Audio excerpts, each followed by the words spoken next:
Top 10 hidden secrets about The Truman Show. Okay, they are actually little known facts about The Truman Show, but hidden secrets sounds way better on YouTube. When writer Andrew Niccol first created The Truman Show, it wasn't bright and cheerful. It was dark and paranoid, set in a fake version of New York City. He was paranoid all the time, convinced someone was watching him 24/7. In the original version, Truman had a drinking problem. He even cheated on his wife with a lady of the night. The whole vibe was grim, like those dark 90s movies. It felt heavy, full of surveillance dread and a counterfeit world messing with your head. Andrew Niccol got the idea from his own real fears about being spied on constantly. But then director Peter Weir came in. He lightened everything up. He turned the dark paranoia into satire, added comedy, and made it hopeful. They ditched gritty New York for that cute fake town called Sea Haven. The drinking, the cheating, all gone. And Jim Carrey absolutely crushed it as Truman. What? And that's the version we got in 1998. Today we're basically all like Truman. Our lives are out in the open. We post what we're doing, what we're eating, who we're dating, what we're thinking. Strangers can see it, companies can see it, but the big difference is clear. Truman didn't know his whole life was being watched, but we do. And most of the time, we're the ones choosing to share everything. In the 90s, Jim Carrey was one of the funniest guys alive. Movies like Ace Ventura and The Mask made him a superstar. Somebody stop me! Every movie was a hit. Then came The Truman Show. He plays Truman, a normal man who slowly discovers his whole life is fake and the world is watching him. No crazy faces and no screaming jokes. Not a goofy comedy. Not rubber faces. Director Peter Weir believed Carrey had something deeper, like Charlie Chaplin. Funny, but sad inside. Without the Ace Ventura, I wouldn't be doing it. Because Peter Weir looked at that and he went, here's someone who wants to take chances, who's willing to risk it all, basically. That's why I got the opportunity. It worked. The movie made over $260 million worldwide. He lives in a perfect town, perfect weather, perfect neighbors, but it's all fake. His entire life is a television show. The loudest comedian could also break your heart. Sometimes the greatest risks are the ones that rewrite history. His world isn't a real city. It's a giant TV set inside a dome. It looked simple, but it wasn't. A perfect town, perfect weather, perfect neighbors. But it's all fake. And Truman has no idea. Since birth, cameras have watched him. No crazy faces and no screaming jokes. Millions tune in like it's entertainment. Here's the genius part. Director Peter Weir avoided cinematic beauty. No dramatic lighting and no heroic angles. He wanted it to feel wrong, like spying. Cameras hide in mirrors, dashboards, corners. Wide lenses bend the image. Truman looks small, trapped. Frames feel distant, off-center, like security footage. When he thinks he's alone, we're still watching. That's the point. They watch him. We watch him. Strangers can see it. Just cameras. Always watching until the very end.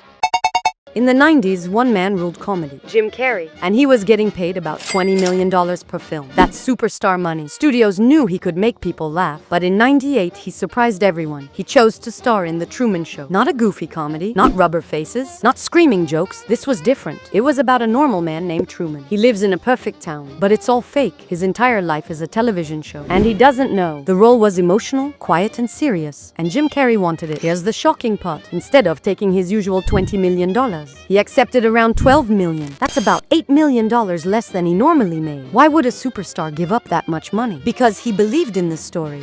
It is a special movie, I think. It's a special story, and it's a great thing to watch.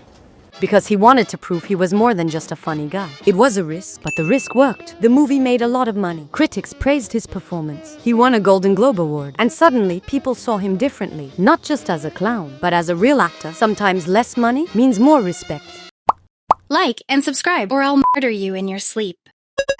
The Truman Show shocked the world. Hey, wait a minute. Who are you? I'm her father. What? I've never even Come on, seen you sweetie. before. We're doing it. Please. A man discovers his entire life is fake. Hidden cameras, fake friends, and a giant dome. But here's what most people don't know. The ending almost wasn't the one we saw on the screen. I thought we were gonna try for a baby. In early drafts, Truman doesn't just walk out the door. He goes into studio tour mode. He sees gift shops and souvenirs of his own life. Imagine seeing mugs with your face on them while you're still alive. That's a colder approach, more bitter. Was nothing real? So director Peter Weir chose something simpler. Why? Because the story was never about what happens next. It was about choice and freedom, about turning off the show. In case I don't see ya, good afternoon, good evening, and good night. Who you talking to? In all perfectness of this fake city, Truman's best friend is an actor and his wife is an actress, playing roles. Every second of his life is secretly broadcast to the entire world. And here's the part that sounds unbelievable. Years later, psychiatrists started using the movie's name to describe a real type of delusion. Psychiatrist Joel Gold described patients who believed their lives were being filmed like a reality show. They believed the world around them was staged, that the people they knew were actors, that they were the star of a hidden production. He called it the Truman Show delusion. It is not an official disorder. It's a type of delusional belief that can appear in serious mental illnesses like schizophrenia. Delusions often match the time people live in. Hundreds of years ago, someone might believe spirits were watching them. Today, in a world of cameras, reality TV, and the internet, the fear becomes different. Ever get the sense you're being watched, like the whole world is just one giant reality show? Why don't you let me fix you some of this new mococo drink?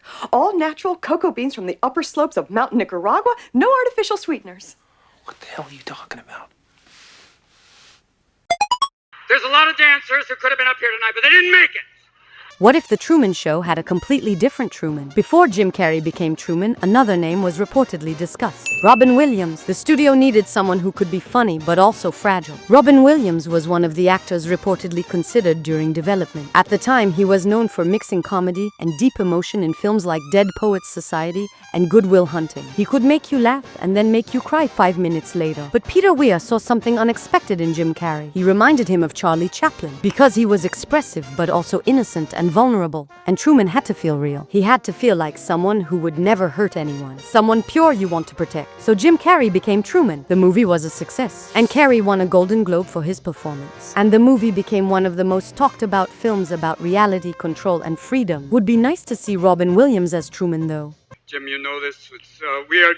Normally they look at comedians as like very special people. Thank you very much. Audiences saw one of the most shocking endings in movie history. If you didn't watch The Truman Show, this is gigantic spoiler. At the end of the movie, Truman decides to escape. He sails across the ocean, even though he has been terrified of water his whole life. A violent storm hits him. Giant waves crash against his small boat. The storm isn't natural. It's controlled by the show's creator, who is trying to stop him. But Truman refuses to turn back. Then suddenly, his boat crashes into something unexpected. The horizon isn't endless. It's a wall. The blue sky in front of him is just paint, and the clouds are artificial. The ocean ends at a giant curved backdrop. His world has a physical edge. Truman stands there in shock. He reaches out and touches the surface. It's solid and real. Everything he believed about his life collapses in that moment. Built into the wall is a staircase. He climbs it slowly. Each step takes him closer to the truth and farther from the life that was carefully scripted for him since birth. At the top, there's a simple door marked exit. On the other side is the real world. He pauses. He turns toward the hidden cameras that have watched him his entire life. He smiles. He bows. And Truman walks out of the only world he has ever known. Did The Truman Show use computer effects? It's all real. Nothing here is fake. Nothing you see on this show is fake. Truman's boat crashing into the fake sky is awesome because it looks real. I know. Nowadays, everything is CGI, but this is the 90s. The blue wall isn't a digital illusion. Wait, not this one. This one. The sky is painted, the horizon is fake, and when he touches it, it's solid real. The staircase built into that curved wall is also part of the constructed set inside the film's world. That's why the scene feels so powerful. He doesn't just realize the truth, he hits it. The impact works because it feels physical, and the wall is hard to break. It's about something solid standing in front of him. That represented the limits of his whole life until that point. And when he climbs those stairs, he's walking up the edge of his world. I'm not gonna make it. You're gonna have to go on without me. Did you notice? Truman, the true man. Get it? Of course you get it. You're not stupid, are you? In a world where everyone is acting, Truman is the only real person living a real life. Now look at the second part of his name, Burbank. Burbank is a city in California famous for television studios. Huge studios, by the way. The kind where entire shows are filmed. So when you put the name together, the meaning becomes pretty ironic. Truman Burbank, the true man inside a television studio. And that's literally Truman's life. He's the only real human inside a gigantic TV production built around him. Hey, you're the protagonist of your life. Remember that. No need to pretend you're an anime character, though. The Truman Show is a lifestyle. It's a noble life. It is a truly blessed life.